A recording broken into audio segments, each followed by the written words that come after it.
زمن هذا الكلام. انا قصدي من الكلام شنو؟ انا مو طعنا بايران، ايران تاج راس كل عراقي من حيث ايران وقفتها الاخيره ضد اسرائيل وامريكا، نعم، لكن هذا لا يعني انه اني اسلم بكل قدراتي العسكريه والسياسيه. لا، مو هاي كلمه لازم تحافظ عليها.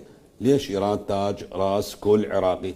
غير الجمله، اختار غير تعبير. موقفها الاخير ضد اسرائيل. قول العراق اول بلد قال كلا امريكا كلا اسرائيل. نحيي اول ندين العدوان الامريكي. نعم. الصهيوني على ايران. لا، مو انا حتى الجاره المسلمه. استاذ احمد، مو خليها تاج على راس كل عراقي. ليش؟ نعم، موقفها الاخير ضد اسرائيل. ليش؟ مو على كل عراقي. لا يثبت هذا العمل الشريف بالنسبه لي يوجه الاستاذ احمد، مو لا لا، مو هذا عمل شريف. انا ما قبل على العراق.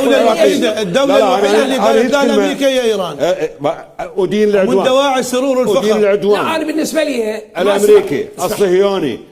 احيي صمود الجمهوريه الاسلاميه. كل عراقي اتعاطف مع الشعب الايراني المحاصر. استاذ احمد، بارك الله بهم والله ينصرهم وتبقى الجمهوريه الاسلاميه شريف، بس مو احولهم تاج على راس كل عراقي. نعم، ما يصير. هذه علامه. ما يصير. كل عراقي وطني شريف. الجماعه شو يقولون؟ انا بالنسبه لي ايران قاتلت نيابه عني. تختار غير عباره. لا لا، انا كعراقي تختار غير عباره. ايران قاتلت نيابه عني كعراقي في ضربي الى اسرائيل. لو كنت متمكن تختار غير عباره. انا اضرب. هذه اسمح لي، انا بالنسبه لي استاذ احمد، انا تاج راس غير حريه. لا حبيبي استاذ علي، خلنا اكمل. في موقفها هذا اقول نعم، ايران كانت المثل الاعلى بكل دول المنطقه. حياها الله.